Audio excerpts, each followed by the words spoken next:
天赐千万不把滋养于先生，欢迎收看浙江卫视大型励志音乐节目《天赐的声音》，欢迎我们各位音乐合伙人，欢迎。这一期我们不一样喽，我们来了新的音乐合伙人伙伴，让我们欢迎 Ella 陈嘉桦。Hello， 大家好，我是 Ella。Hello。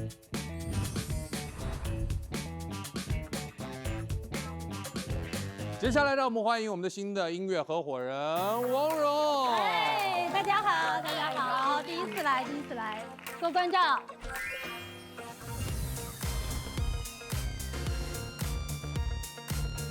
接下来让我们欢迎我们的新朋友魏神魏孝俊。哇，你看，多指教。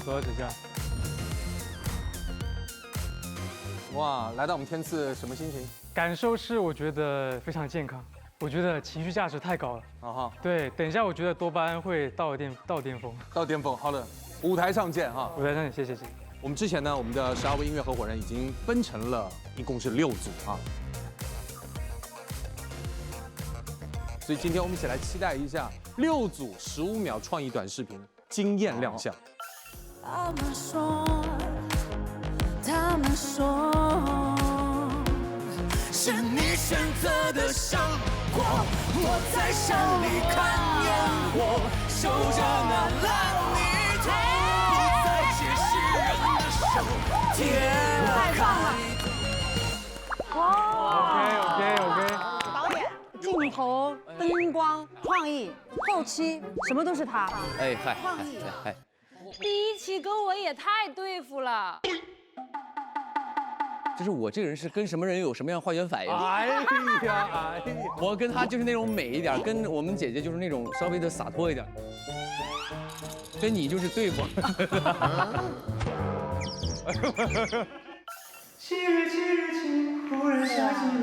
哎呀，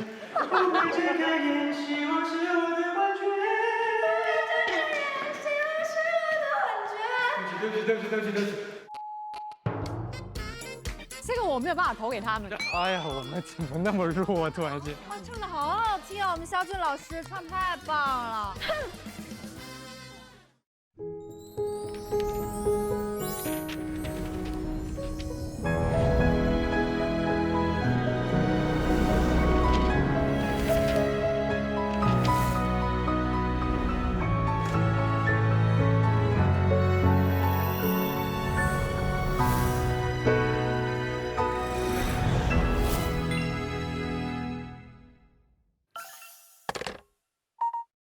最近，我常在半夜惊醒，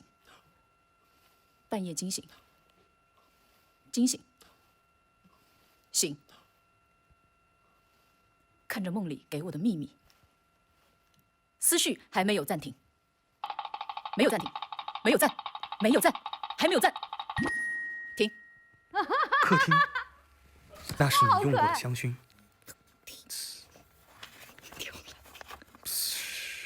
香薰啊，麻痹我的衣服和。忽远忽近。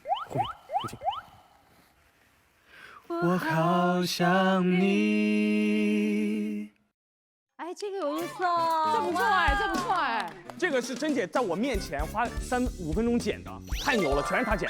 哇，好厉害哦！记得点赞关注哦，谢谢。Yo everybody， 你的眼神如此美丽，带走我的心跳。你的温柔如此靠近，带走我的心跳。投给我们吧，我跟你讲，投给我们吧。哎，我们在干嘛？拉票。怎么没有人鼓掌？给点面子。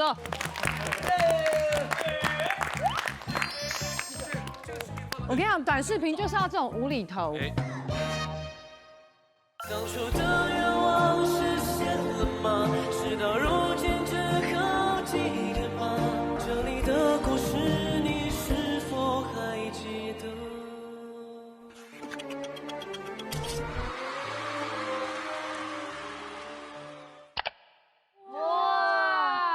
哇，这个我鸡皮疙瘩有点起来了。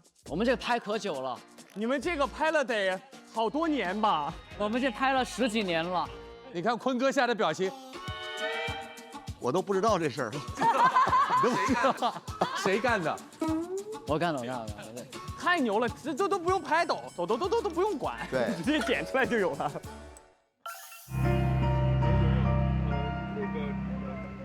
用尽伤人的话去说，都没想能不能收得回呀，守候之后却更失落，也会更难过，这又是何苦呢？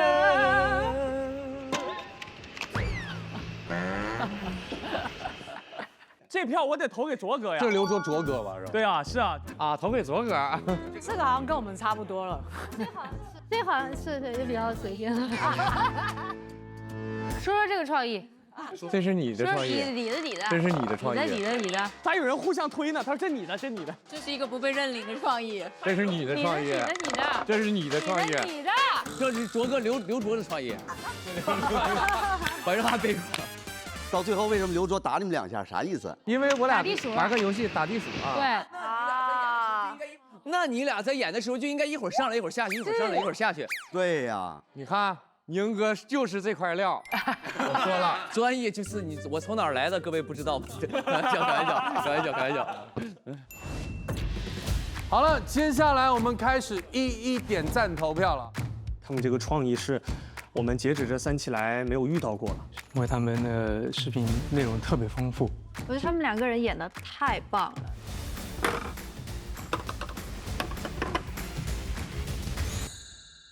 每一种声音都是天赐先生，真实反馈，真心回应。接下来让我们马上揭晓答案。来，我们先来看老男孩王源、坤哥，怎么着得有一个吧？2票，至少会有3票。 3、2、1，3赞！可以，兄弟，完美。来，接下来看小唐和肖俊的。啊，那肯定没有。没有，什么意思？真没有。来，3、2、1，到底有没有赞呢？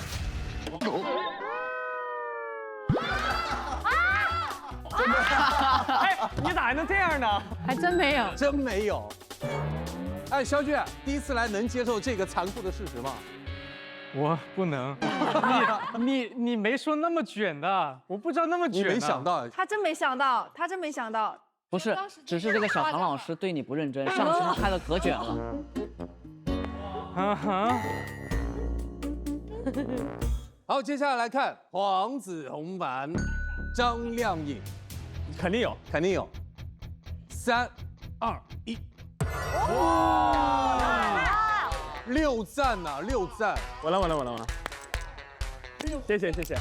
谢谢家人们。已经不用说了，已经9票没了。我们应该没有票，没有戏了。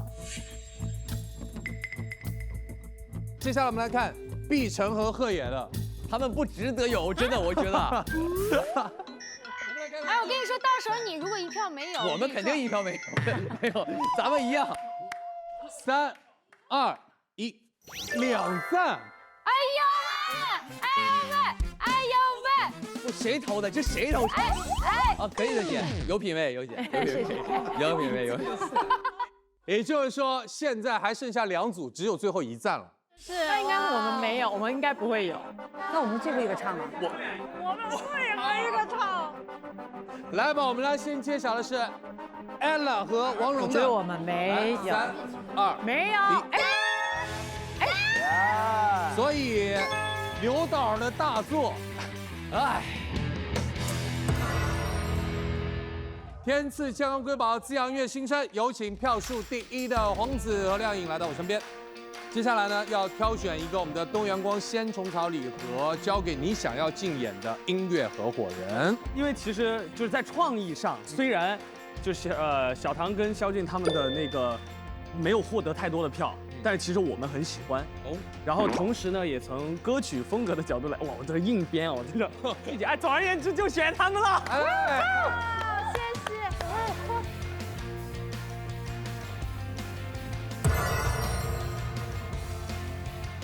那我觉得我们就按照战术往下排列吧，我们就很公平。张碧晨、王鹤颖。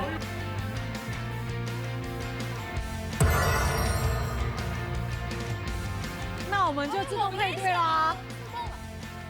自动配对啦。耶！好，恭喜两组，舞台上见。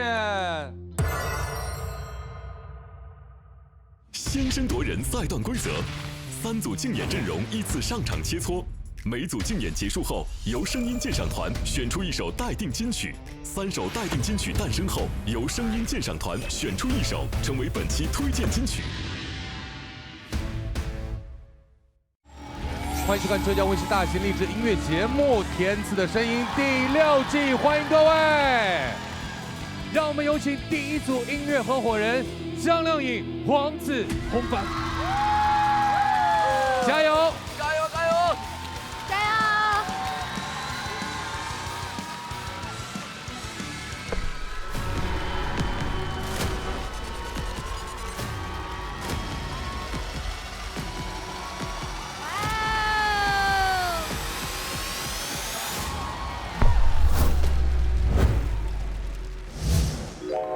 张老师你好，我是黄子弘凡，特别期待这一次跟您的合作。好的啊，幸会。黄子他超级可爱，这次刚好有这个机会，我觉得可以合作一下。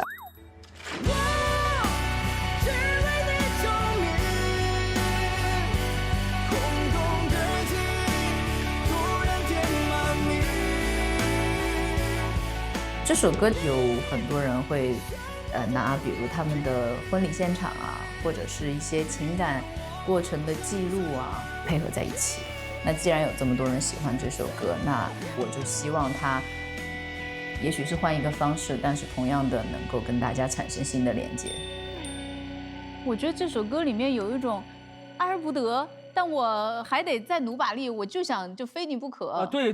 但目前的状态是在找寻，我们俩最终会到一个什么样的距离？我们真的能很近吗？对，其实有点像我们中间隔了一堵墙，你不知道对方在不在，你也不敢迈过这堵墙去看对方，因为你没有试探那个勇气，因为你知道，如果你做出这一步，得到的是自己不想要的那个结果，你自己可能会就怕这种万一。对，歌词里面的那一句话叫忽远忽近，两个人之间不确定的未来，不确定的关系，但是又非常想要确定下来，那一种起伏不定的心情，不能掌控的那一种忐忑感，对，我希望在这首歌里面有体现。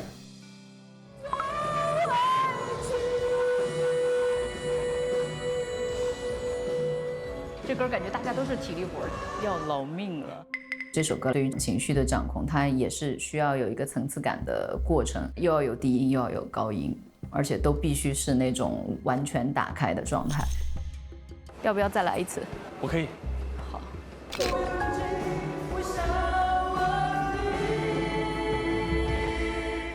也不能喘息。OK。这首歌它从它的情感还有它的技巧来说，属于是一个6边形的歌吧。希望这首歌能够打动到你。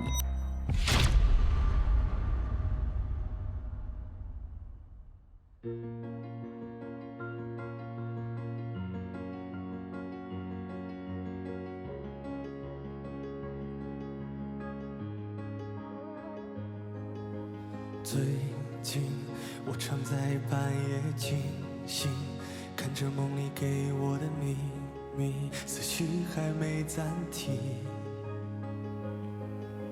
客厅，那是你用过的香薰，麻痹我的衣服和神经，再也不能喘息。那是我们第一次相遇，嘈杂的空气挡不住你的魔力，忽远忽近，忽远忽近，我好想你。我只为你着迷，空洞的记忆突然填满你。像个纪念品，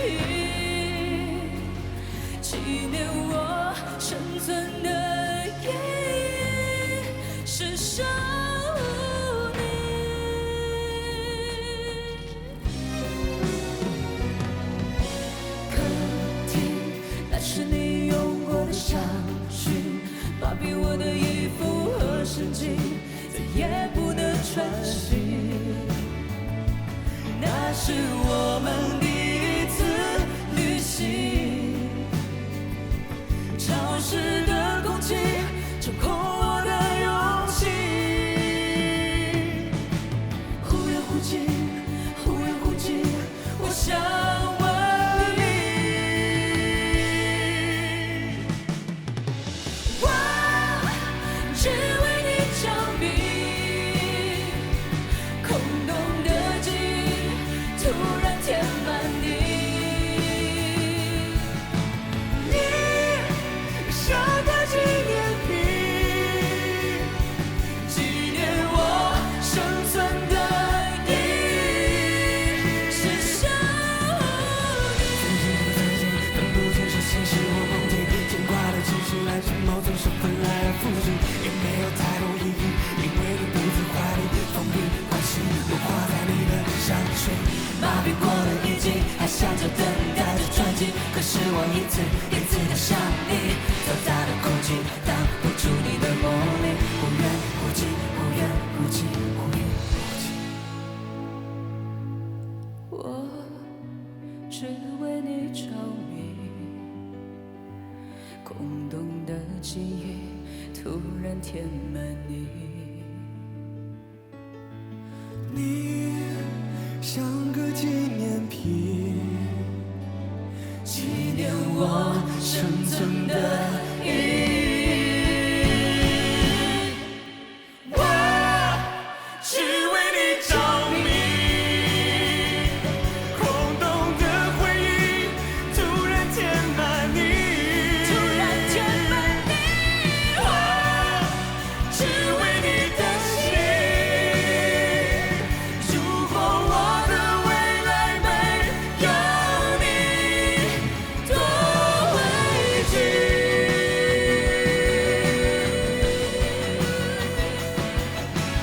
我只为你着迷，多委屈，多委屈。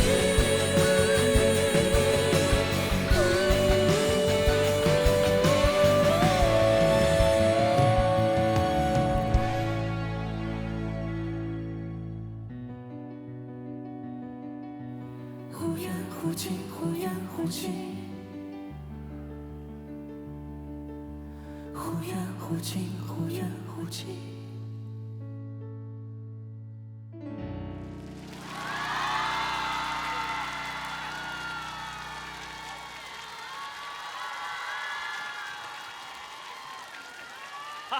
唱完了，朋友们。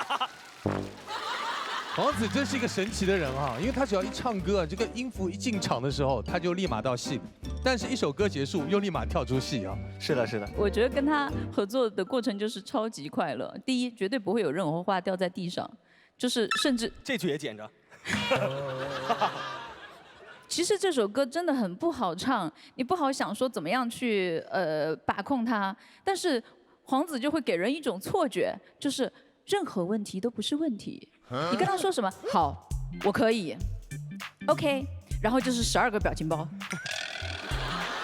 我说你是为了把我的话都刷出那个屏幕吗？为了不看见我说了什么？对他觉得我肯定嫌他烦，我说我根本没有。他那个语音，我说实话，朋友们，除我以外见的第2个语音矩阵。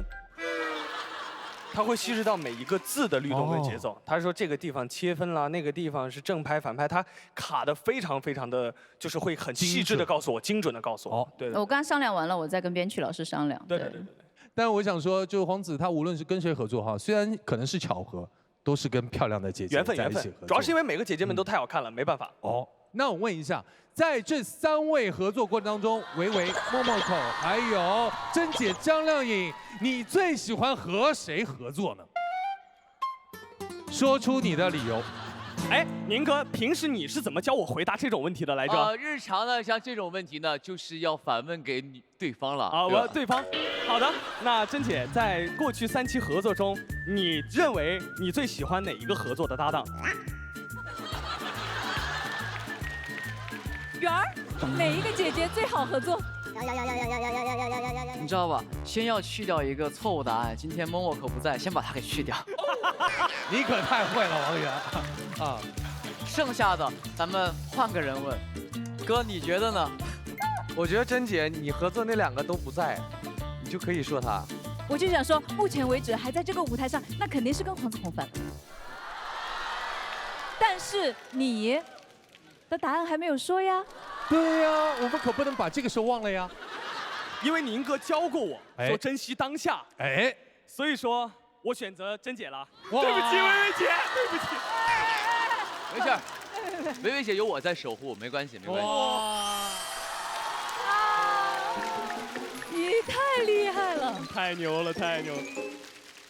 你们的歌曲哈，我不大会表达，我是觉得有远有近，有高有低，有情有爱，有眼有尾，什么都有了。真的，这首歌让我觉得意犹未尽，就听不够。这个作品，我觉得你们应该是你们俩的金曲，真的。谢谢薇姐，谢谢薇姐。刚刚这个表演可以说是完美的一个状态。其实我跟亮颖也是第一次在节目上碰到。对。然后你们都说要跟他学习，我没有办法学习，因为我学不来。之所以可以有今天的这个状态，是因为你真的很注重这些细节，而且你希望把它做到最好。所以我真的真心佩服。然后谢谢你们带来这么好的演出。谢谢啦，谢谢。谢谢。我的感受就是在享受其中，并且被震撼，然后我就觉得我心脏都快炸出来了，然后让我感觉到我在欣赏的已经不是一个简单的歌唱表演，更像一个音乐剧。真的为你们点赞，我也是见识到了，学到了。谢谢黄姐。咱们节目播出以后，我以后可能只听你们俩唱的版本啊。谢谢文老师。我想先动用一下我们那个就是建营团的一个权利，我想先听一下那个无伴奏的人声。好，稍后片段，来，有请老师准备一下。那是我们第一次相遇，嘈杂的空气挡不住你的魔力，忽远忽近，忽远忽近，我好想你。我只为你着迷，空洞的记忆突然填满你，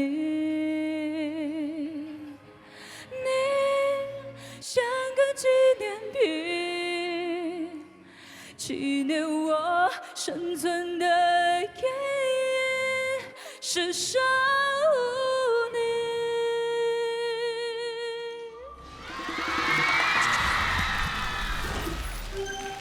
不知道为什么今天就是听这个歌我就特别兴奋。我先说一下从哪儿开始哈，他们第一次开始去和那个忽远忽近的时候，就是渐弱的那种语气，是我从来都没听到过的一种方式，很好听，很好听，真的很好听。甄姐的招她想到的。红凡，我真的想夸一下你，你中间那个混声的位置找得很好，因为你稍微唱急一点，它就会很燥。你像个金，它就会这样。对，很尖，对，对，很尖。对。然后呢，你唱成假声呢又没有力。对。所以这个混声位置唱得非常好，别的我什么都不想说了，真的感谢你们带来的这一首歌，真的我觉得非常非常好听。谢谢文老师，谢谢。那我觉得今天在对唱的部分，2位的这个和声的设计是非常的巧妙，而且在2位的这个动作上的设计啊，有这种对视，以及在最后收的时候啊，有一个握手。我觉得这种握手的这个情境是非常难忘的一个瞬间。在我个人理解里边，这首歌曲的情绪，它并不是一个哀伤的，甚至它有一种暧昧之美。那这种暧昧之美，你又用一种相对浓烈的歌曲的这种演唱的技巧来表现出来，我觉得这种分寸是非常难以拿捏的，非常的不错啊！我觉得是很有可能成为本季的天赐一个非常经典的瞬间。好，谢谢，谢谢，谢谢。好，谢谢，来，我们掌声有请姚小棠，有请肖俊。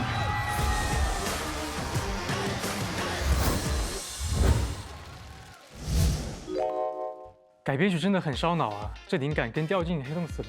是啊，这个时候就需要来一点能量补给，激活一下创作灵感。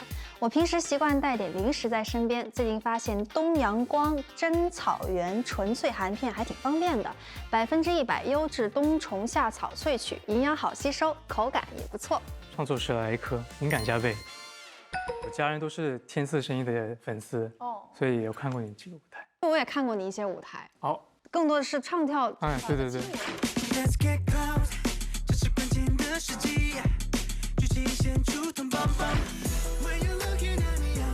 这个节目是我的音综首秀，我希望能收获到各位前辈们的无价的经验，唱出属于我自己的故事。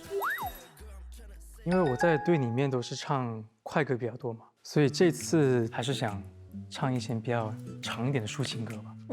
这首歌是03年的歌，想起千禧年的按键手机、校服、MP3 后的电视，有点怀旧了，其实。忽然下起了大雪，不敢睁开眼，希望是我的。这首歌是失去爱人之后的那种非常痛心的心理活动，痛到连7月7日晴天都能感觉到下雪的冰冷。就是不愿意相信我们已经分开了，然后还在挣扎，抱着遗憾的那种感觉。这首歌它重复的地方比较多，我觉得加了和声之后会更好听。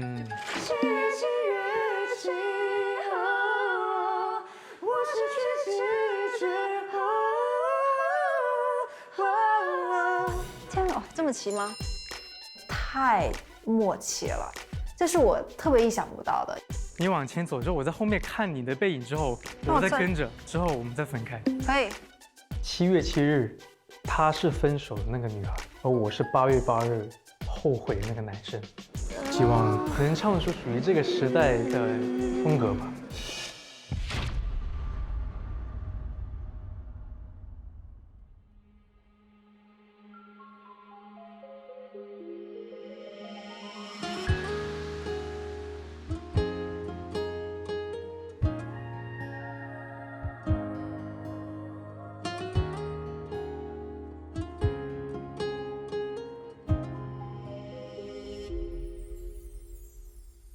说了再见，是否就能不再想念？说了抱歉，是否就能理解了一切？眼泪代替你亲吻我的脸，我的世界忽然冰天白雪。不知之间还残留你的昨天，一片一片怎么拼贴完全？7月7日晴，忽然下起了大雪，不敢睁开眼，希望是我的幻觉。我站在地球边，眼睁睁看着雪覆盖你来的那条街。7月7日晴，黑夜忽然变白天，我失去知觉，看着相爱的极限。我望着地平线，天空无际无边，听不见你道别。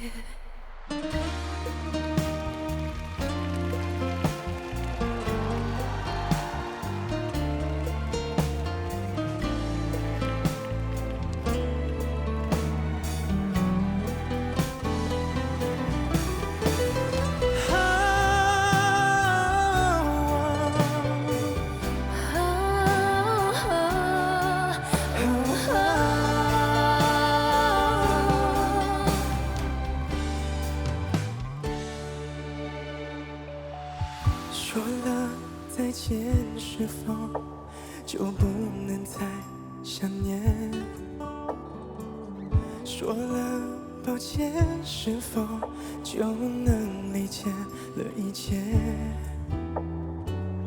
眼泪代替你亲吻我的脸，我的世界忽然冰天白雪，无知之间还残留你的昨天。一片一片，怎么拼贴完全？七月七日晴，忽然下起了大雪，不敢睁开眼，希望是我的幻觉。我站在地球边，眼睁睁看着雪覆盖你来的那条街。七月七日晴，黑夜忽然变白天。我失去知觉，看着相爱的极限。我望着地平线，天空无际无边，听不见你道别。七月七日晴，忽然下起了大雪，不敢睁开眼，希望是我的幻觉。七月七日晴，忽然下起了大雪，不敢睁开眼，希望是我的幻觉。我站在地球边，眼睁睁看着雪覆盖你来的那条街。七月七日晴，我失去知觉。我望着地平线，天空无际无边，听不见你道别。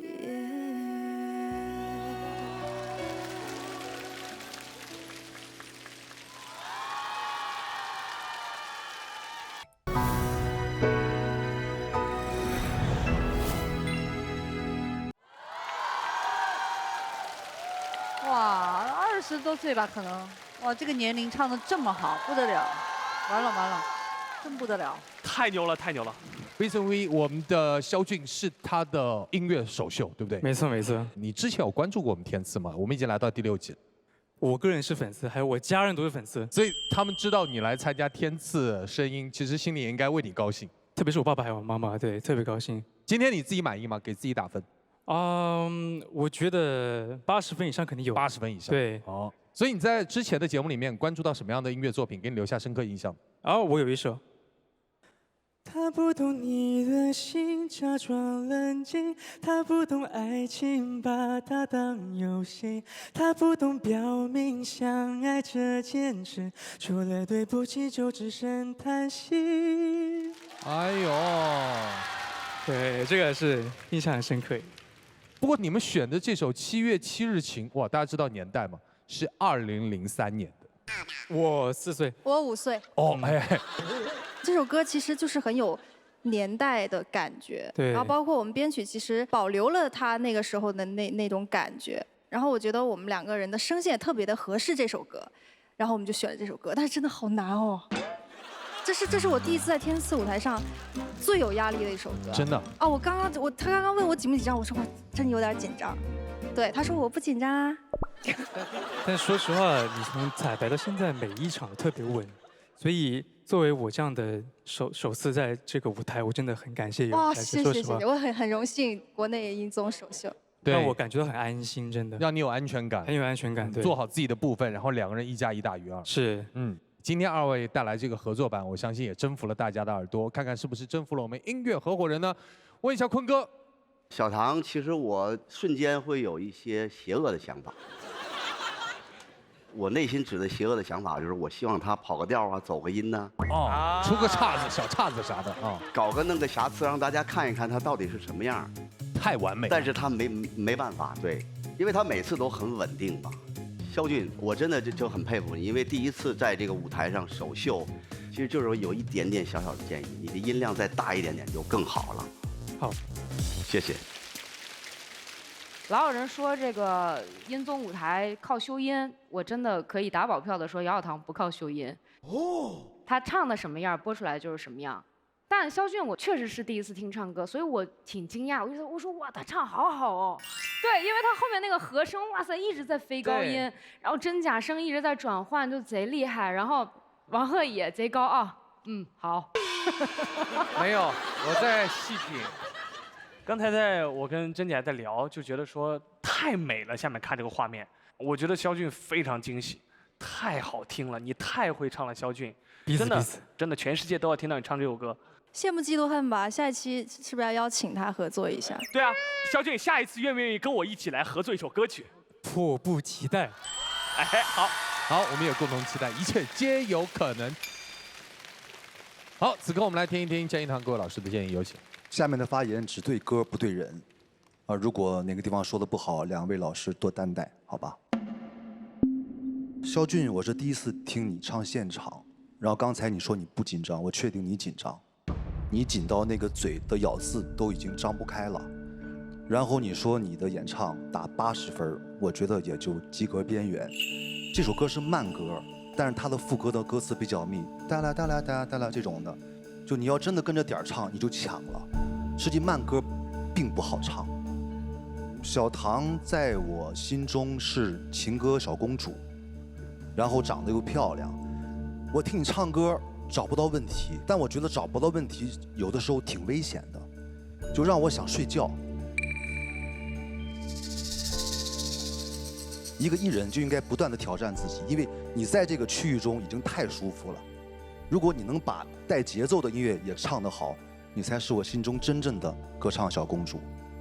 我认为我并没有把情歌这块做到特别好，所以我希望我可以先把情歌这块做到我认为的那个好的点的时候，我再去尝试别的东西，不然我就觉得这儿占一块，这儿占一块，然后到头来什么都不好。没事，你在你这个年龄段，在我心中就是 No.1了已经。哦，谢谢老师，谢谢老师。你不需再纠结情歌这一块，这一挂你是头子，好吧？我希望小唐在未来能够找到属于你自己的个人的真正高质量的专辑。好，谢谢老师。好的，谢谢老师。肖俊他在接受的这个训练是那个系统的，他跟我们的那个系统是不大一样的，所以其实他一直在让。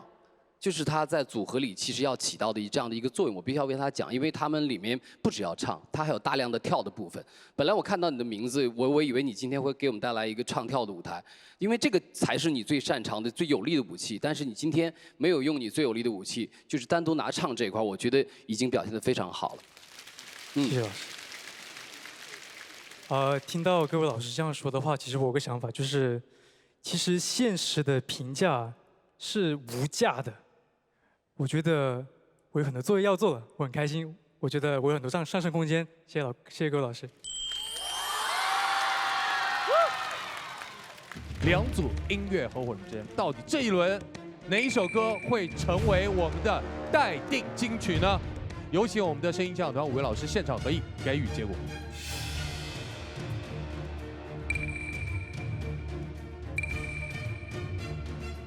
估计张靓颖看不了。哦，感觉上哈，刚刚的评价，对，如果我回去，我就会点这个歌听。对。音乐过然，滋补要先，开盖释放鲜活力，多阳光鲜虫草所鲜时刻。有请我们的建音团揭晓待定金曲。经过声音鉴赏团的一致合议，我们本轮的待定金曲为张靓颖、黄子弘凡的《只为你着迷》。恭喜靓颖，恭喜黄子弘凡，也要谢谢肖俊，谢谢小唐，有请落座。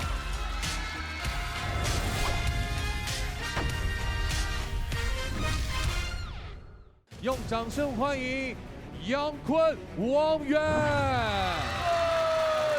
加油！这期我跟杨坤老师一起合作，唱一首歌叫《老男孩》。当初的愿望实现了吗？事到如今只好记。老男孩是一首讲人的歌，它不仅仅指代的是男人、女人，它指代的是任何一个人。我们都有逐渐变成熟、变衰老的过程，但请你不要因为年纪的长大而忘记自己的初心。当初的愿望实现了吗？我今年25岁，我想问问坤哥，你的25岁的时候你在干什么？我25岁的时候，我是刚刚离开家乡，来到北京，一个人。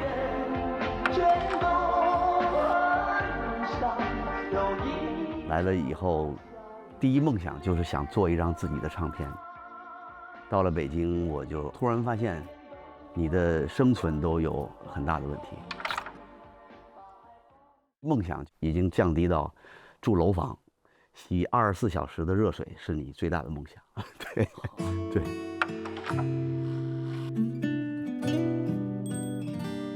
从年轻走到上了年纪，这几十年其实经历了很多很多的事情。随着时间的这种流逝，少了一点点激情，但是现在我还有的就是认真的态度。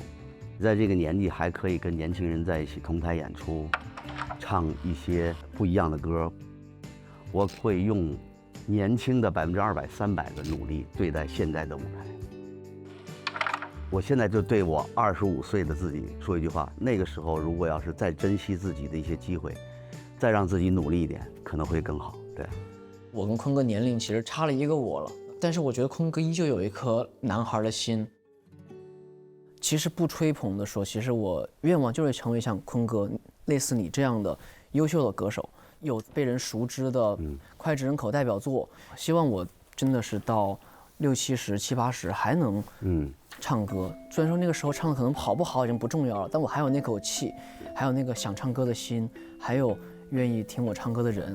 唱下去，我觉得这个会是我人生的一个终极的梦想吧。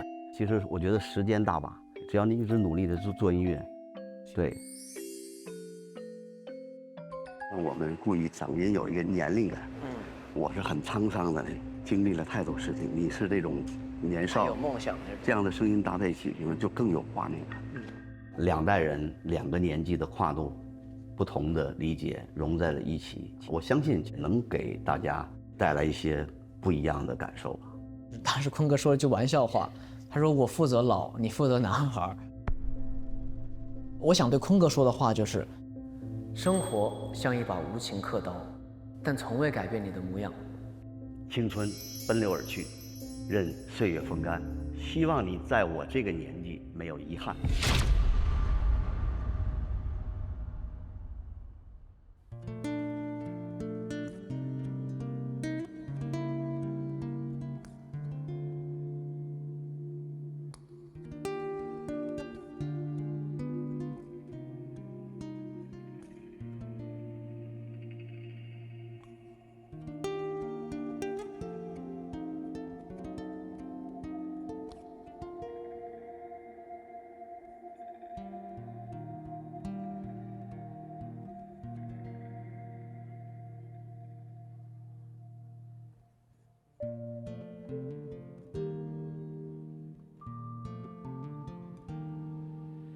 那是我日夜思念、深深爱着的人啊，到底我该如何表达？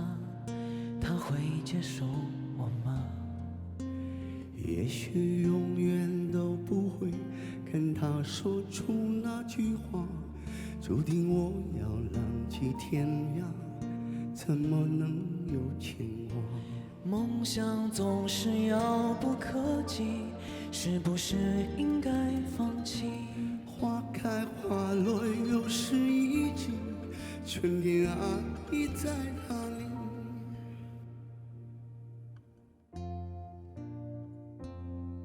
青春如同奔流的长河，一去不回，来不及告别，只剩下麻木的我，没有了当年的热血。看那满天飘零的花朵，在最美丽的时刻凋谢，有谁会记得这世界它来过？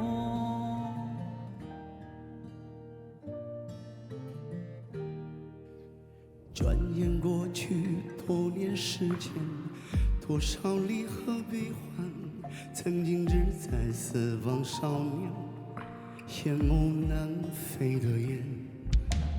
各自奔前程的身影，匆匆渐行渐远，未来在哪里平凡啊？谁给我答案？那是陪伴我的人啊，你们如今在何方？我曾经爱过的人啊，现在是什么模样？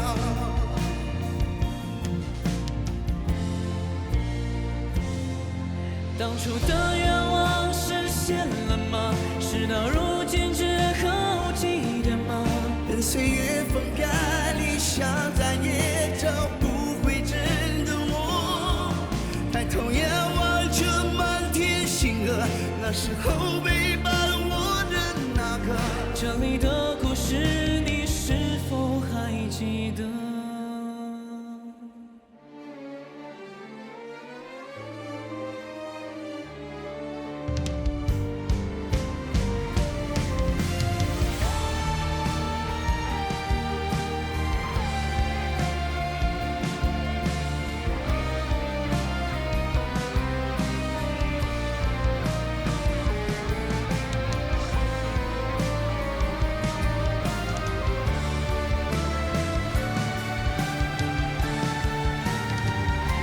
生活像一把无情刻刀，改变了我们模样。未曾绽放就要枯萎吗？我还有梦想。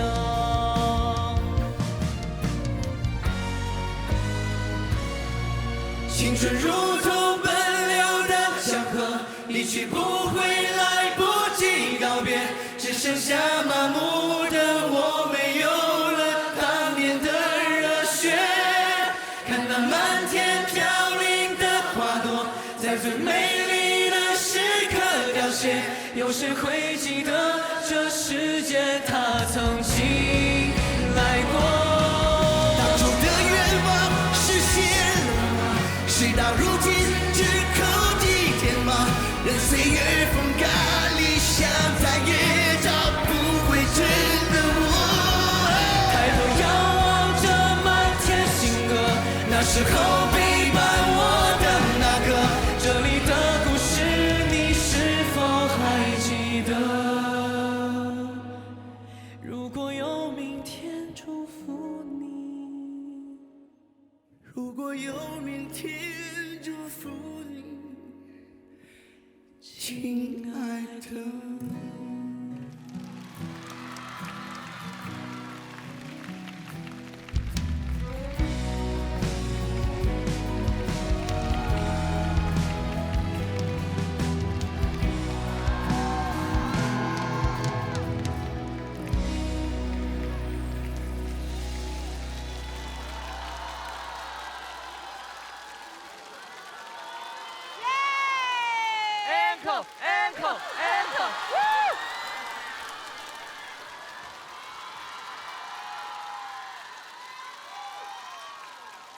哇，唱的好好啊！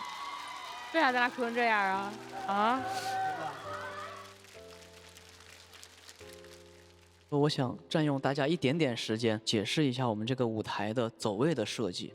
因为一个人，你的青年时期和你的中年时期是永远不可能相遇的，所以最开始我跟坤哥一人站在一边。但是在某一个时间，可能午夜梦回想到的时候，我们两个交错了，然后我们两个对着唱，是一个青年时的想法和中年时的碰撞，但最后那个少年带着他以后的期许，但那个中年带着他少年时的梦想，我们两个和解了，一起往前走了，这是我们的设计。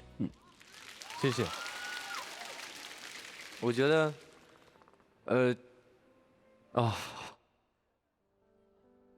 你先来吧，姐。不是我刚刚我不是因为那个前面那个吉他一起我就有点感动了，然后王源的声音一出来就更感动，就是感觉好像我也是曾经看过他们的人生的那种感觉，感觉所有的故事和回忆都在他们的歌声里，所以我听完之后，我更多的是想到了我记忆中的人，我的好朋友们，可能好多现在已经都不在身边了。你说吧。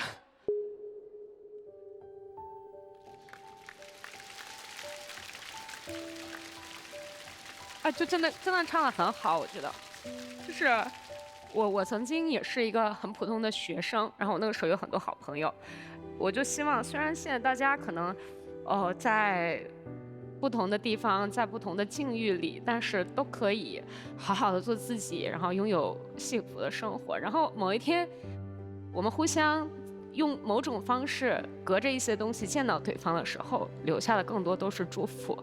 对。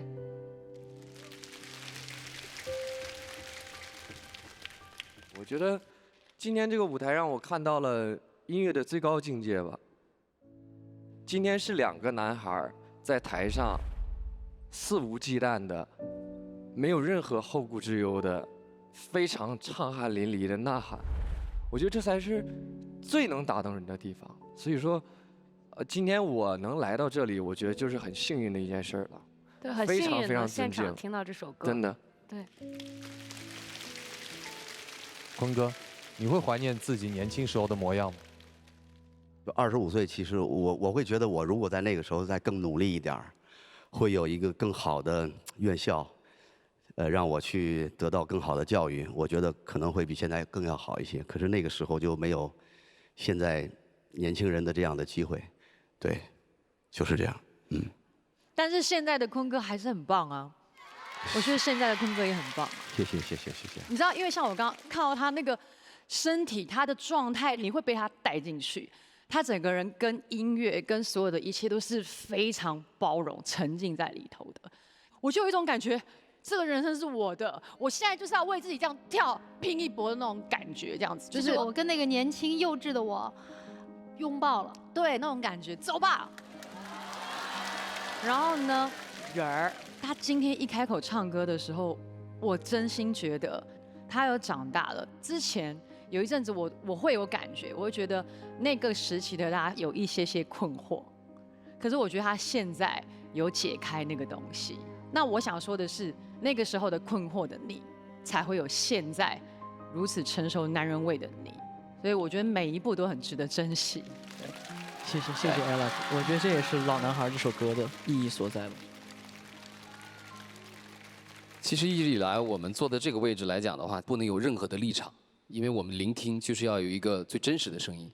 但是今天我们好像没有守住这个底线，在副歌起来的时候，我们几个人同时站了起来，就是那一刻的那种感动，其实它是一种生理性的一个触动，是让你有一种震颤。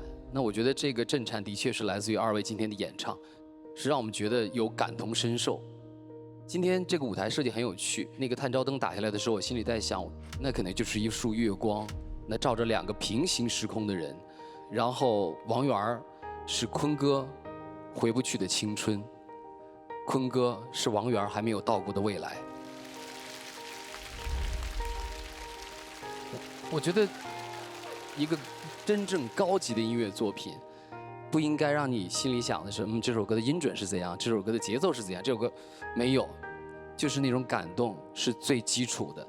所以今天我完完全全的 get 到了2位今天的整个在舞台上的情感，非常喜欢这个作品，谢谢。谢谢。刚刚唱完的时候，我听好多人在喊安口啊，我请求放一下他的无伴奏原声。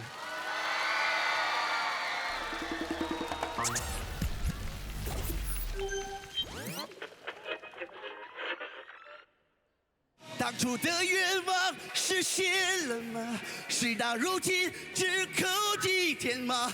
任岁月风干理想，再也找不回真的我。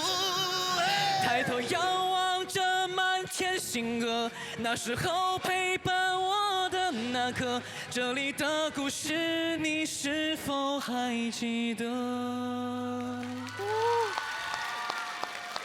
我不知道大家有没有那感觉，就是舞台很有限，但是那个天地辽阔，那一刻我好像生命在我眼前一个画卷展开了，所以真的是2个艺术家在我面前呈现了这么一段表演，我非常非常喜欢这个表演。再次把掌声送给杨坤，送给王源。谢谢。接下来即将要来到舞台竞演的音乐合伙人是，让我们欢迎张碧晨、汪鹤野。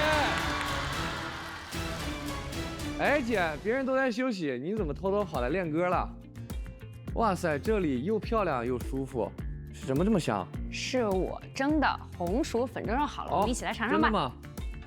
哎，哦，你这么厉害，一边练歌还能下厨，最主要的是灶台还能这么干净。是因为老板研系这样纳米抗污，一擦就干净了，而且他搭载的食神大模型特别厉害。我只对他说了一句想吃红薯粉蒸肉，菜谱做法全部都显示的清清楚楚，还能一键烹饪，练会儿歌的功夫就做好了。有了老板研系厨房，天赐现场也变得像家一样，松弛感满满。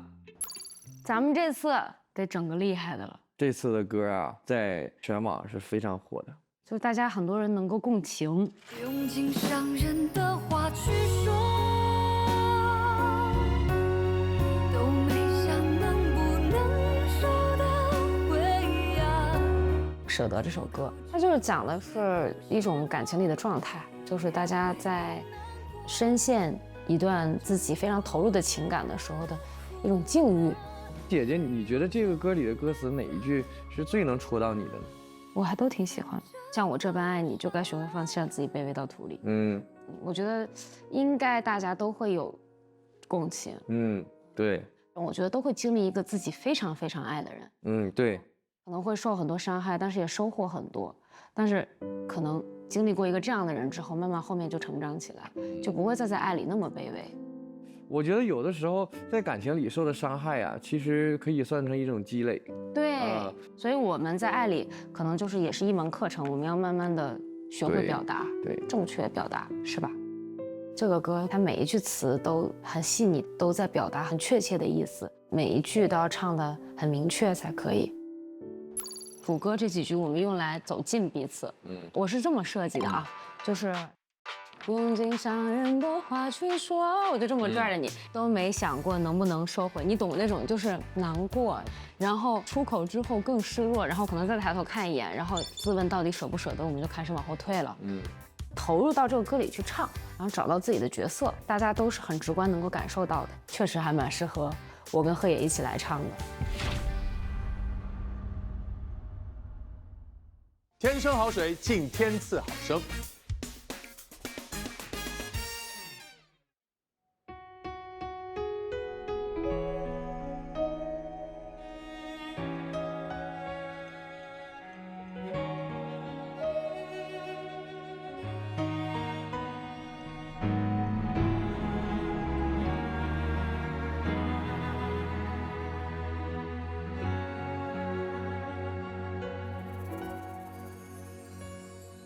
忘了谁先燃起战火，那无端的折磨，一切究竟为了什么？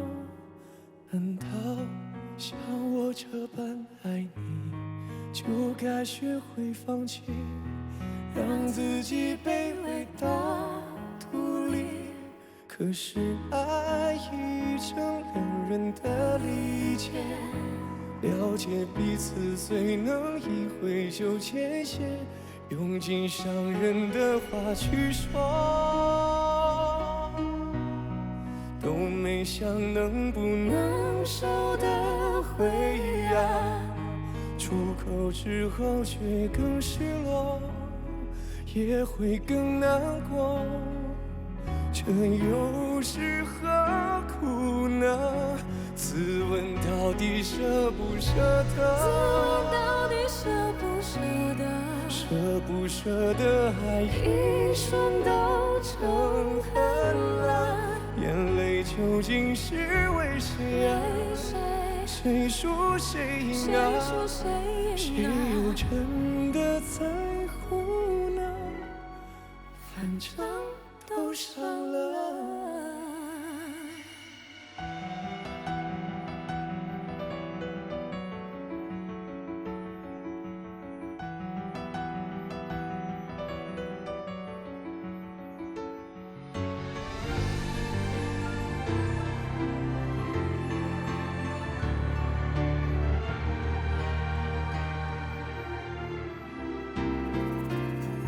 难道像我这样爱你，就该学会放弃，让自己卑微到土里？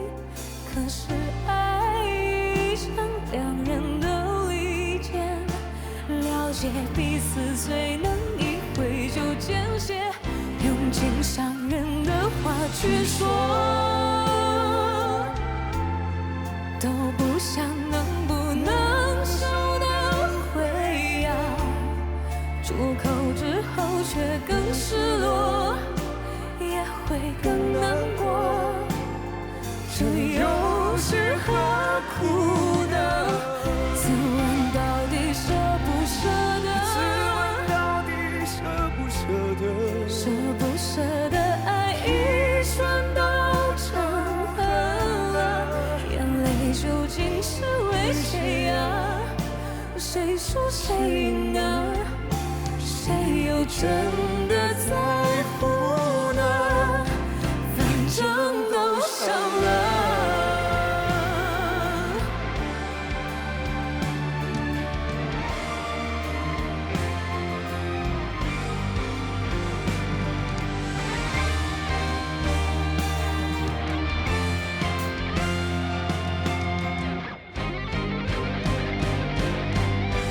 用尽伤人的话去说，用尽伤人的话去说，都没想能不能收得回啊，出口之后却更失落，也会更难过，这又是何苦呢？自问到底舍不舍得？自问到底舍不舍得？舍不舍得爱一瞬都成河了，眼泪究竟是为谁啊？谁输谁赢啊？谁又真的在乎呢？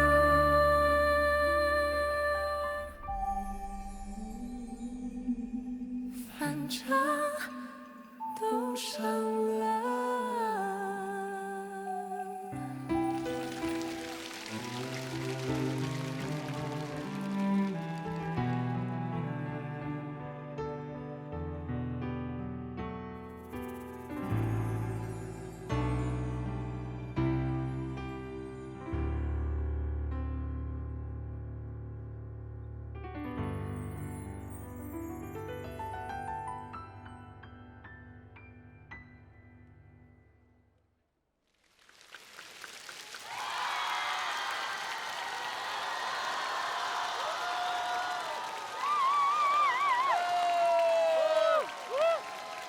好，谢谢，我们掌声也要谢谢刘卓老师。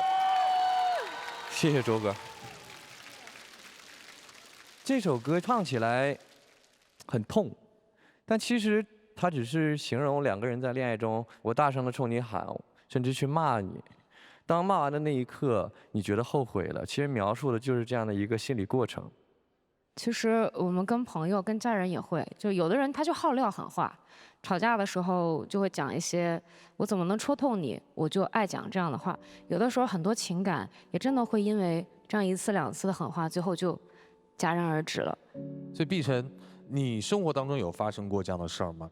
有过的，就狠话它是需要一定时间积累的，但是到最后可能无论是友情还是爱情，分开也一定不会是因为狠话，它只是一种形式。那如果你还爱这个人，你还喜欢这个朋友，可能你确实不会因为他撂狠话而跟他分开。对，因为我是特别不爱撂狠话的人。维维，你有发生过这样的情况吗？有，其实，在更小的时候对妈妈说过这种狠话，现在很后悔，现在很少去说出狠话了。我是跟我爸，对，我小的时候，其实我父亲拿着铁锹，我拿着砖头，我们两个就是像仇人一样。现在呢，随着这个年纪这么大了，每次回到家里面，看着这个老父亲这个驼着背，头发也花白，完了以后跟你说什么，哪怕他是错的，那你也就听着，因为我父亲从来不夸我，他永远觉得儿子是一事无成的，什么都不是。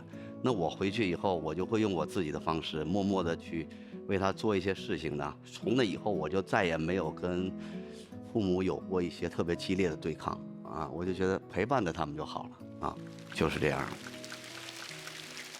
这首歌跟我想象的不太一样，碧晨姐那一下真的也把我抓住了，我当时我眼眶已经全是泪水了，就那一下我特别感动。哎，你可以清唱出来吗？因为我知道这首歌你自己也非常喜欢。我特别喜欢。听听你的清唱的版本是什么样一种感受？可是爱已成两人的利剑，了解彼此最能一挥就见血，用尽伤人的话去说，都没想能不能收的回啊，出口之后却更失落，也会更难过，这又是何苦呢？哎呀，谢谢。此情此景，我觉得恍惚回到了去年，我当时点评《何物》的时候，那一天是个搞笑废物。这首歌表现得不够好。时过1年啊，几乎是差不多风格的歌曲，然后给了我一个完全不一样的答案。然后碧晨声音里面饱含着感情，这是最打动我的地方。但是同时，王鹤野的状态非常的稳，我听不到一丝的往前抢的那感觉，就唱歌唱到这种甚至要往后靠的这种状态，就感觉你成长了。这个给我的感动非常大，所以这首歌让我非常的纠结啊，因为很打动我，和老男孩在一起比，我不知道怎么选择，我现在完全不知道我应该怎么选择这2首歌。所以此刻呢，我们要邀请声音交响团的5位老师现场合议。本轮的待定金曲到底是《老男孩》还是《舍得》？经声音鉴赏团一致合议，我宣布本轮的待定金曲为杨坤与王源带来的《老男孩》。恭喜杨坤，恭喜王源，也要谢谢碧晨和鹤野。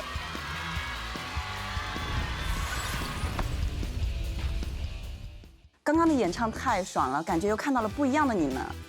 其实我觉得这个节目某一些方面跟我还是蛮像的，特别是说在这个舞台上有各种各样的风格，也是我一直想要尝试，不断的去刷新自己，去刷新经典。对，其实摆在我们这一代歌手面前有太多的经典，那我要怎样创造属于我的经典呢？所以其实天赐也是给了大家一个舞台，给了大家一个创新自己的可能。对，继续尝试新的东西，要唱就要唱到爽，要爽就要爽透。没错，要爽就要爽透，来一瓶透心凉的雪碧，每一刻都活出你的爽。来，干杯！干杯！干杯！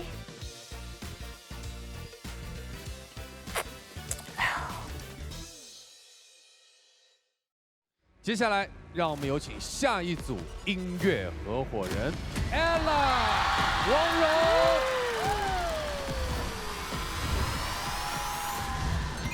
Ella 会熟悉一下你的唱法，属于我们的舞台。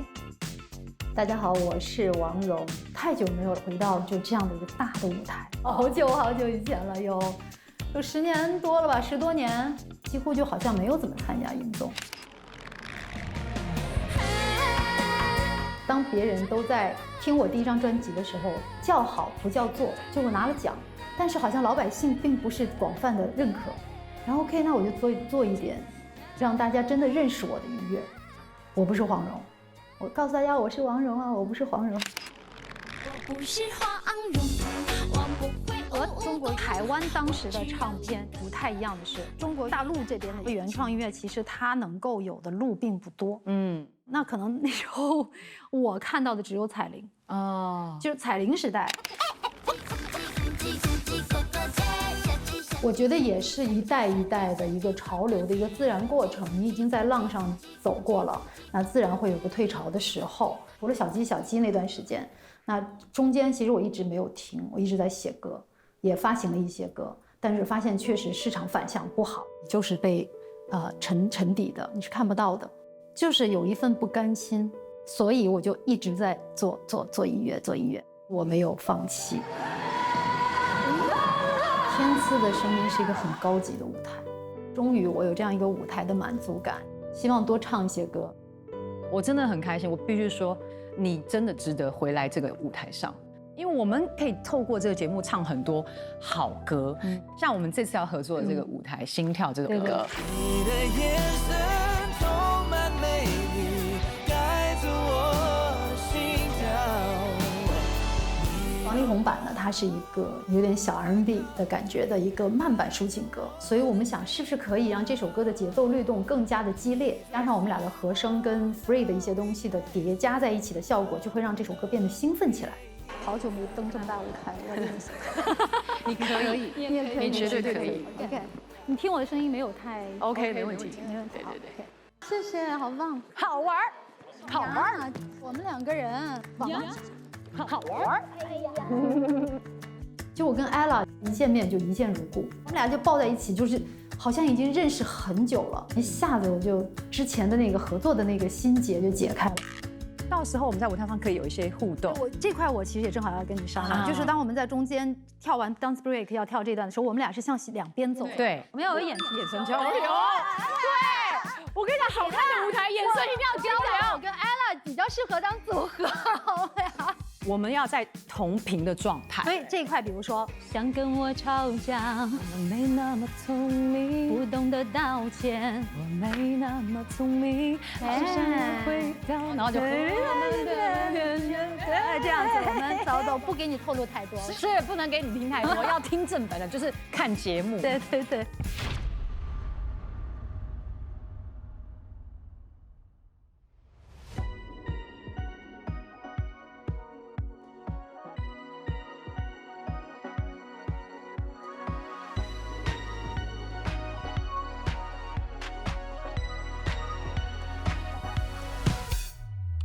没有在哭泣，我给不了安慰，我又在摇头，有那么点后悔。爱情的发尘，你难以回头，却无法往前走。但心不要记住现在胸口，2颗心能塞几个问号？爱让我们流多少眼泪？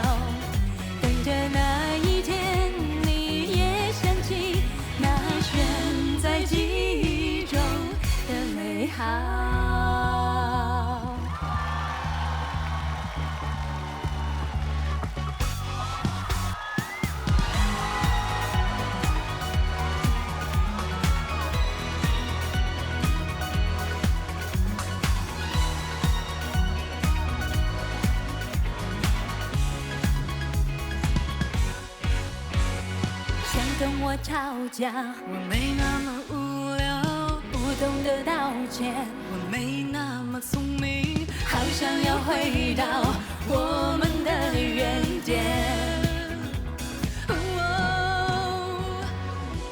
但身不由己出现在胸口，2颗心能塞几个问号？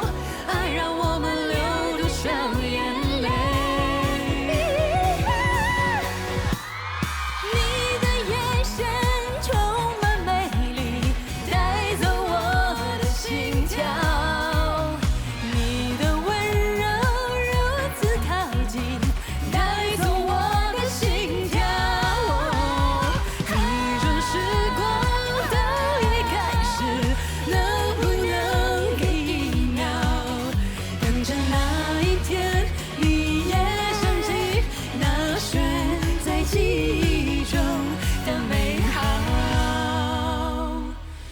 的眼神充满美丽，带走我的心跳。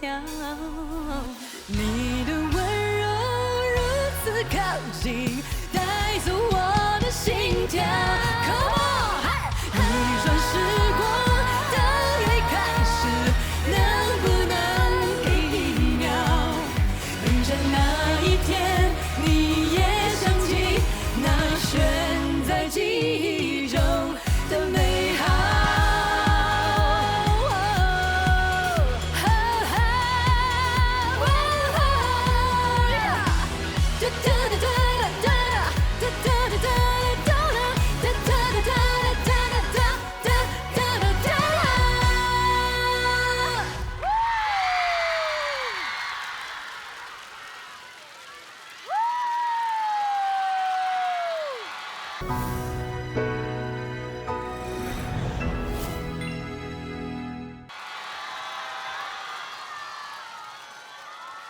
夜深了需要来点动感的。哎，这个舞台可以有这么多东西啊！我第一次看到还有烟火。哇，二位是第一次来我们天赐的声音，然后这样的音乐合伙人搭档的形式也是第一次。第一次，对第一次当演唱会在玩这样。是吧？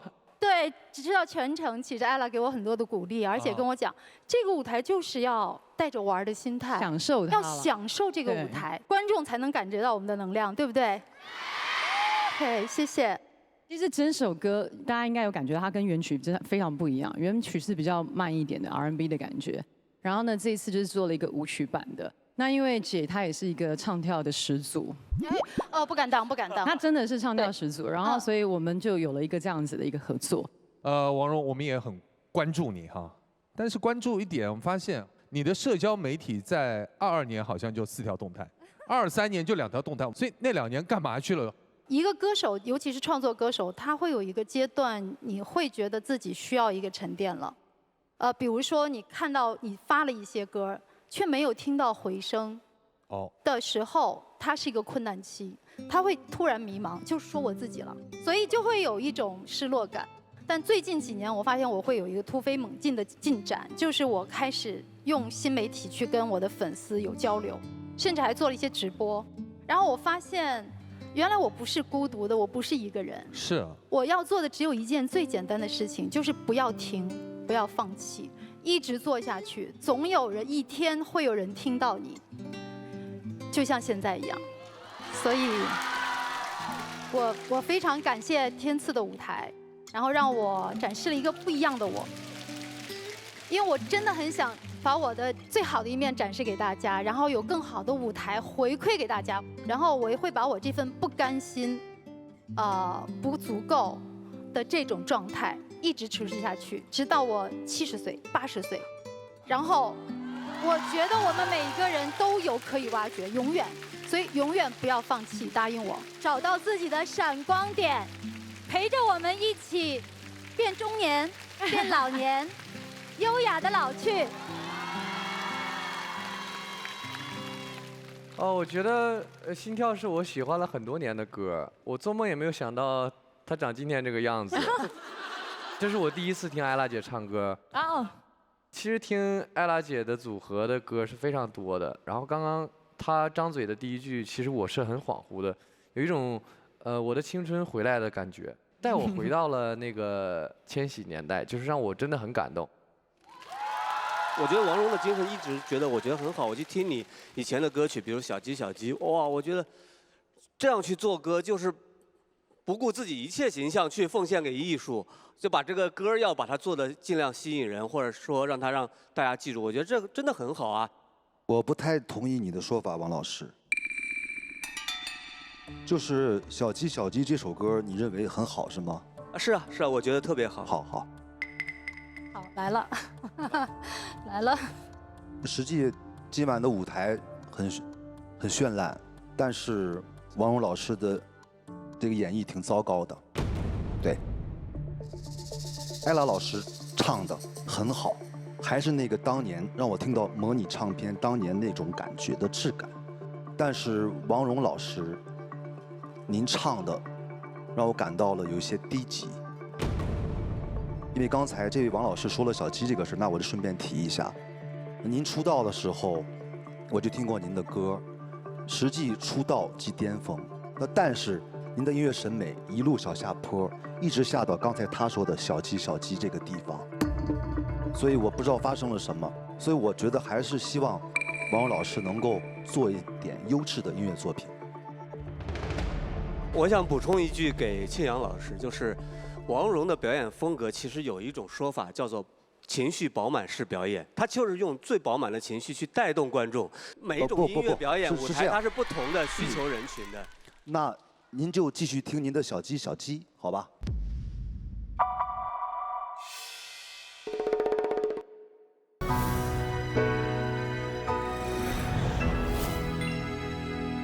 那您就继续听您的小鸡小鸡，好吧？我这首歌《小鸡小鸡》，我知道它会受欢迎。它这个欢迎可能有2种声音，一定是打架的。其实我们就谈到一个音乐人的生存问题。那时候小鸡对我来讲好像是个转折。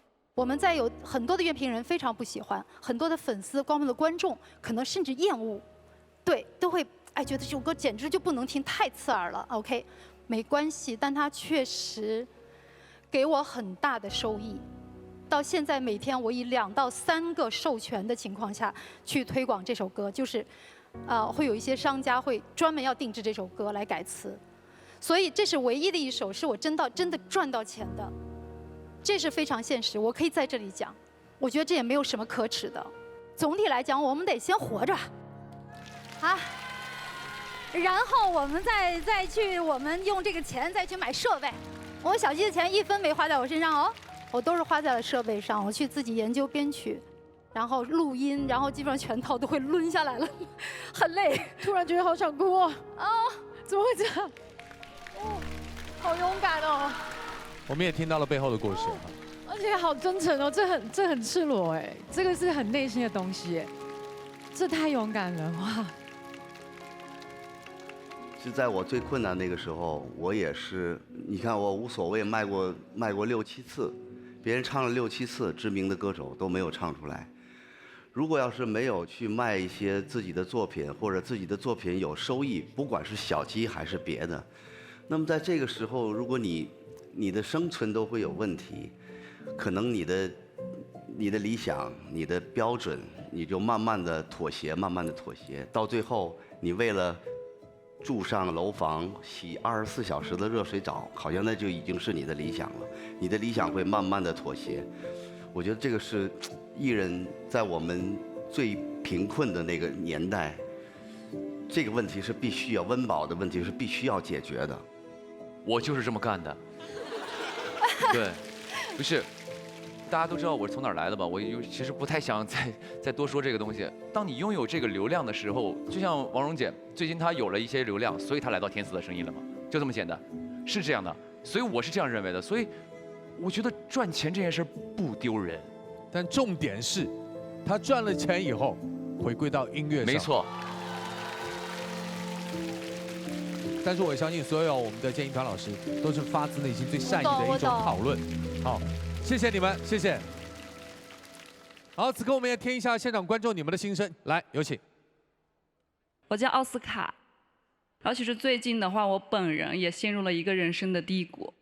我在职场上遭受到了言语上的侮辱、造谣。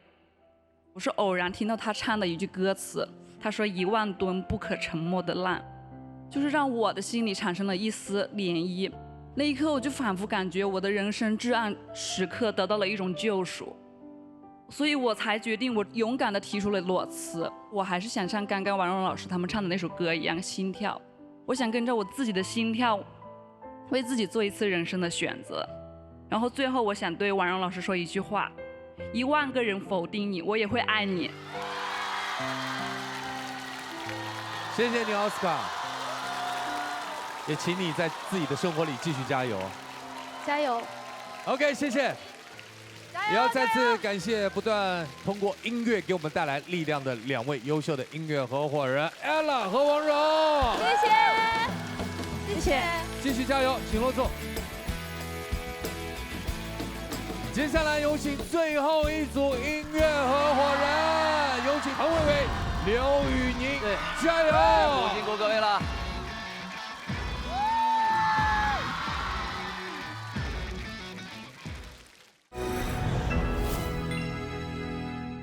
一首好歌，一口美味。老板研系厨房，让我们享受松弛一刻，慢下来，遇见新灵感。来聊一聊这次的创作吧。欢迎谭维维，谢谢。这次也是跟刘宇宁的一个合作舞台《野人》。对，我觉得这首歌其实挺浪漫的，虽然它的编曲和整个表达的状态很嘶吼。是你选择的生活，躲在山里看烟火，守着那烂泥坨。野人这首歌呢，它其实是一个相对难唱的歌，它的音乐跨度很高。比如像唯一的落脚处，他们说是，就马上翻一番，对不起。而且你要把这个野劲儿如果唱不出来的话，这个歌会有点垮。这个歌其实是很难拿捏的。很开心跟姐合作，谢谢。因为我就是很想唱一个燥一点的歌。内心可能住着一个这个摇滚歌手。对我还是比较喜欢这种比较野释放的这种东西。我真的觉得这个歌太浪漫了，像花儿一样自由，我觉得都是大家追求的了。你觉得它是那种释放的那种浪漫？但是我觉得我听了所有的版本，都还是很克制。还克制呢？对，我觉得我们俩这次应该把那种浪漫和那种燃烧到极致，然后把烦恼真的就是烧掉。好。从这个歌的情绪来说，它就不是需要克制的。面对烦恼，你还克制什么？就把它干掉就好。我们这歌其实主打一个理念就是释放嘛，解压嘛，逃离。那我觉得还有一个点就是，会不会想要就是做一些小小的互动方面的东西？咱们弄个什么环节，到时候咵一个惊喜，观众有那种共鸣和参与感，互动一下。可以，我觉得可以。大家好。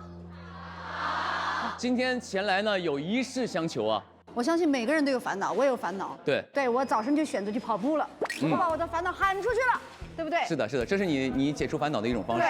对，现在我就很高兴，我看到你们更高兴。那你们可不可以跟我们分享一下你们的烦恼？对，我们在舞台上会跟你们有个互动，然后呢，你把你们的烦恼写在这个纸上，在舞台上可能就通过那种装置，然后发射出来。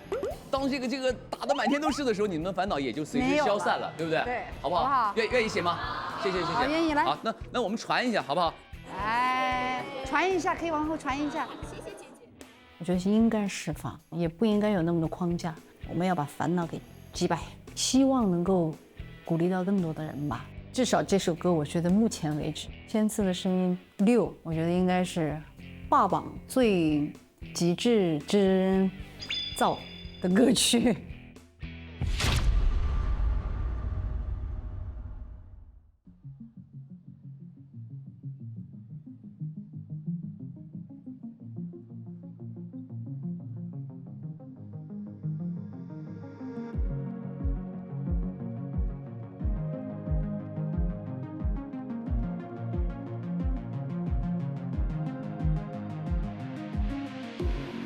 没有选择进入村落，所以山顶是我唯一的落脚处。孤星暗火，它伴着我，是我选择的生活。再看一次清澈的河，能够亲手摘下一次自己种下的果。他们说，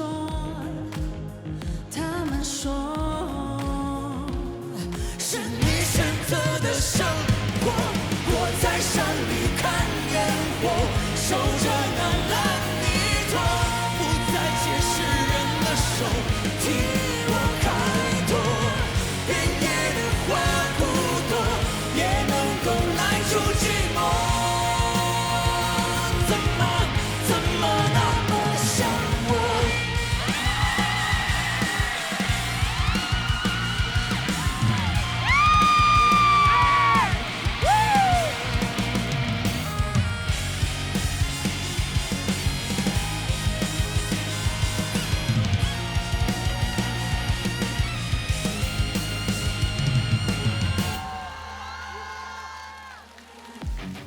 再看一次清澈的河，能够亲手摘下一次自己种下的果。他们说，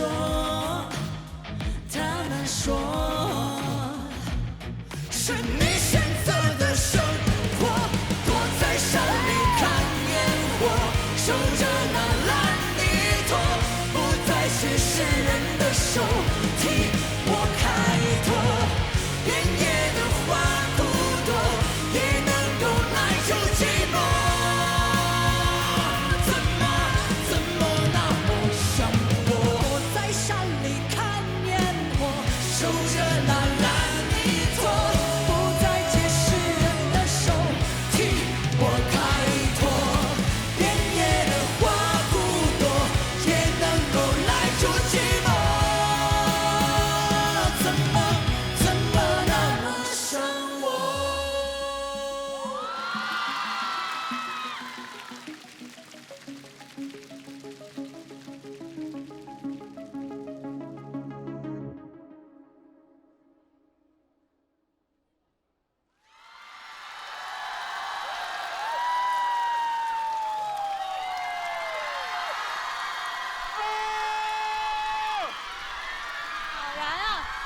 跟你讲，摇滚真的很棒，很燃，太棒了。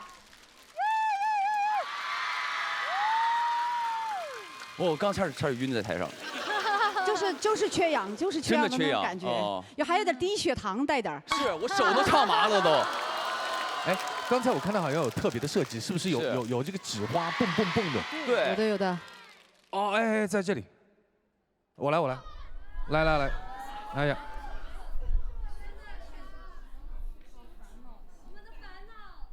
里面有字儿啊。那个，因为我们在想这首歌其实带给我自己的感动是什么？哎，我想每个人都有烦恼，所以我们在想，是如果有一首歌有那么3分钟的时间，哎，我们把我们的烦恼写在纸上，就通过这一首歌宣泄出去。是的。哎，大吼出去，哎，可能我今天烦恼就会少一点。你们的烦恼现在都没了，因为你们烦恼都在我们手里呢哈。现在咱们那个随机的挑选，跟大家来分享一下，好不好？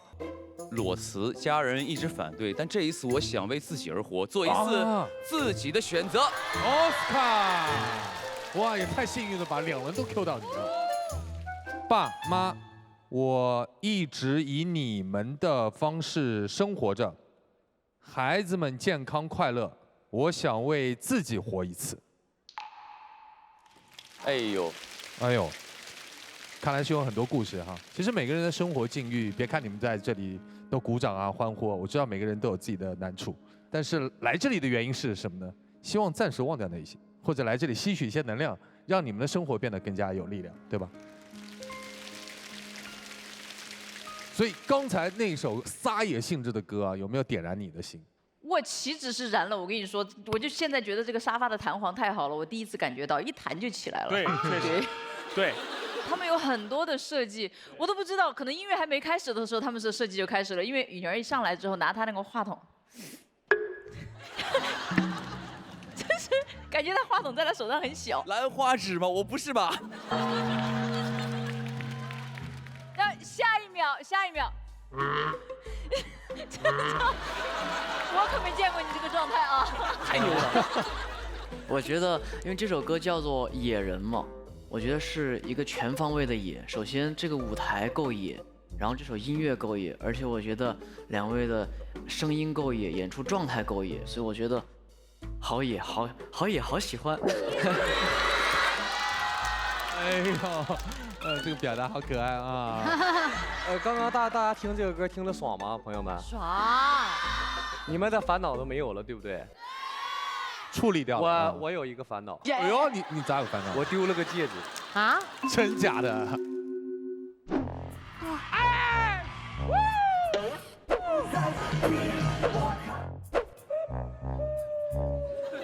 对，我现在戒指，我一会儿我再找找。送你一个，送他一个，啊，帮你解决这个烦恼。谢谢，非常过瘾。对。然后我有注意到一个小细节，刘老师在唱他们说的时候，往前走的时候跪下来，然后有跟谭老师的一些交流。真的，那稍微一下跟谭老师的一些那个视线的交流之后，就完全不一样。感觉真的把你想表达的都完全表达出来了，然后我很荣幸今天听到2位前辈的现场，谢谢。谢谢。这首《野人》是我记得是在去年我们有歌2024上首演的综艺首演，那个时候我还觉得，哎呀，怎么那股力量还没有完全释放出来？但是今天这个舞台，我觉得力量已经过饱和，就是饱和式轰炸我了。天哪！如果是谭维维这样，我觉得很正常。但是我没想到刘宇宁能够撑得住啊，在谭维维的合作中能够不落下风，那个声音能撑得住，我觉得太难了。刚刚王老师在说哈，因为我觉得他是之前可能没看过宇宁的直播，啊，我是看过的，因为以前早期听宇宁唱的时候，这就是他的舒适区，所以你俩唱歌都在一个舒适区里面唱。我没啥可说的啊，我想比个手势，那个手势是怎么比的啊？是这样吗？这个。这样。Rock and roll。你那是 Spider-Man。哦，这样比错了。我觉得今天的舞台都特别极致哈。首先从第一首歌，它是一个极致的一个唱功，极致的一个编曲，然后到老男孩它是一个极致的一个情感体验，到今天还有这最后的一个现场是一个极致的一个舞台现场的表演，所以我想说，今天可能这个投票会很难。没事儿，还好我们有5位我们的声音鉴赏团的老师哈，总会有一个结果的。此刻我们先把这一轮的待定金曲评选出来。我说实话，最惊喜其实是心跳，因为我完全没想到他们会那么编。但我会投演员，我也会。很棒，很棒。经声音鉴赏团一致合议决定，本轮待定金曲为谭维维、刘宇宁《野人》。恭喜维维，恭喜宇宁，谢谢。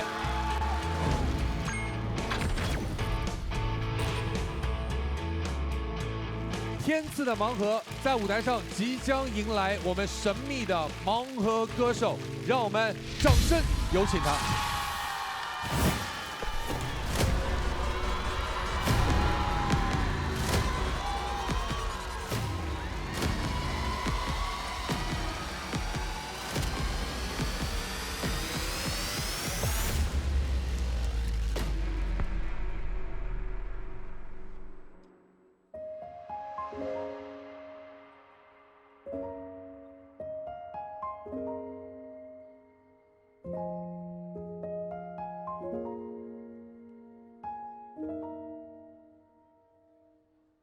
恋恋不舍，又念念不忘，被汹涌浪潮淹没，覆盖了属于我最孤独的海洋，迷惘的游荡，不知去往何方，支离破碎或遍体鳞伤，淹没成匆匆过往。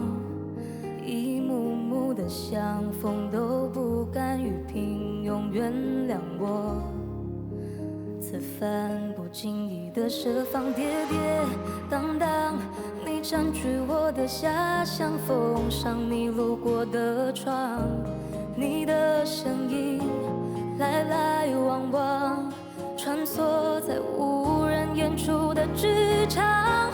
若想念是凋谢的云，乘着风也飘向你，在你耳边低语，像沉默的大自己，满怀热烈情绪，写不出会别离。太爱你，到最后我只好小心翼翼，偷偷靠近，触碰你那透明的心，猜你起风的表情，只写下开篇的执念。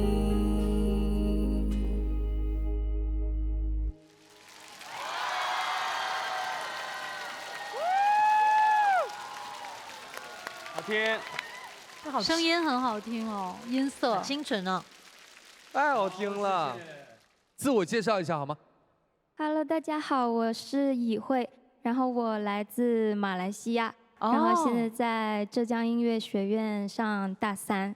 哦，之前高中的时候在马来西亚其实就有看过天赐的声音。哦，天赐在马来西亚有播。对，2020年就开始播，就一直都有在看。哦，所以从我们最早的时候就一直是我们的这个观众歌迷。但你刚才唱的那首歌好像是王鹤野老师的，对吧？对。哦，没错，是你的鹤野，就是我素未谋面的网友。这个是我在2021年4月份发布的人生第1首情歌，结果呢，在我发布之后，这首歌并没有产生多大的反响啊，好像时隔不久，我素未谋面的网友发了一个版本，结果迅速这首歌被大家广为流传，出圈了。没错，就是以慧。就是以慧。我觉得今天是一个非常好的机会，让我看到了这首歌属于它的另一部分的样子，所以我很感谢以慧。我看到他，我好像看到我曾经的自己。我最开始出道的时候，我也是上一个这样的节目，然后在所有歌手都演唱完之后，我上去唱半首，你知道吗？我就是，所以我觉得那我懂那种等了一天，然后最后只能在舞台上展现这么一个机会的那种不易，所以我也希望可以给他一些鼓励。我觉得，因为首先他唱得很好，所以呢以后也会很棒的，加油加油加油加油！谢谢老师。当然，来到这个舞台，我们也有可能会期待着更多的可能性，因为已经听到你的歌声。我们的音乐合伙人老师，如果他有这个想法跟你合作的话，一定会跟你联系，也期待着你再一次回到我们天赐的舞台。好，谢谢宇慧，谢谢你，期待着我们再次相见。谢谢。本期我们天赐的声音，所有的音符归于寂静，但是真正的角逐其实才刚刚拉开帷幕。要在3首我们的待定金曲里面选择1首成为我们本期的推荐金曲，把这个难题交给我们的建音团各位老师，请5位老师现场合议给予结果，同时也有请所有的音乐合伙人来到舞台。哇，来吧，要头痛了。好的，此刻我们建音团的5位老师正在紧张的合议当中，挺难的，挺难的。对，干起来了！哎，别吵起来了，打起来吵起来了。哦，有了，有结果了吗？现在？结果没有，但是我们有很大的分歧。然后我现在可能会有一点事儿想跟导演交流一下，能不能请一个我们现场的总导演跟我们来沟通一下？来，有请导演跟我们的建音团老师，啥意思啊？了解一下到底吵起来了发生了什么情况，为什么会如此的纠结？他们是吵起来了。知道。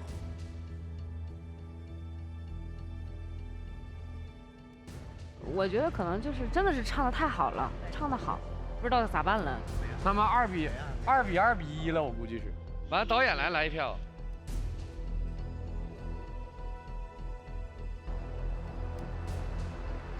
好的，现在有请我们音乐合伙人和我们的观众共同来见证金曲时刻。有请我们的声音鉴赏团老师派代表给我们来公布结果。经声音鉴赏团一致合议，我宣布，本期推荐金曲为张靓颖、黄子弘凡带来的《只为你着迷》，以及2个。杨坤和王源带来的《老男孩》双金曲。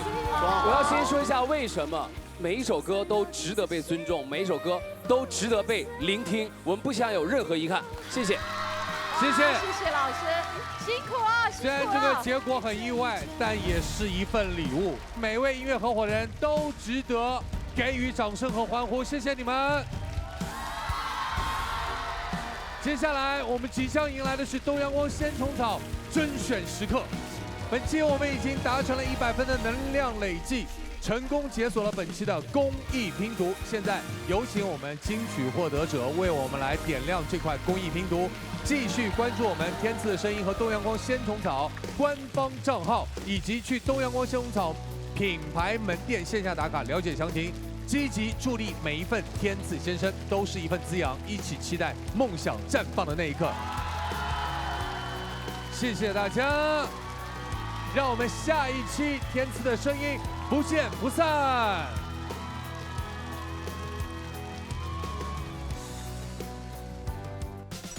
欢迎王宇宙。Hello， 大家好。这必须得在凌晨唱的。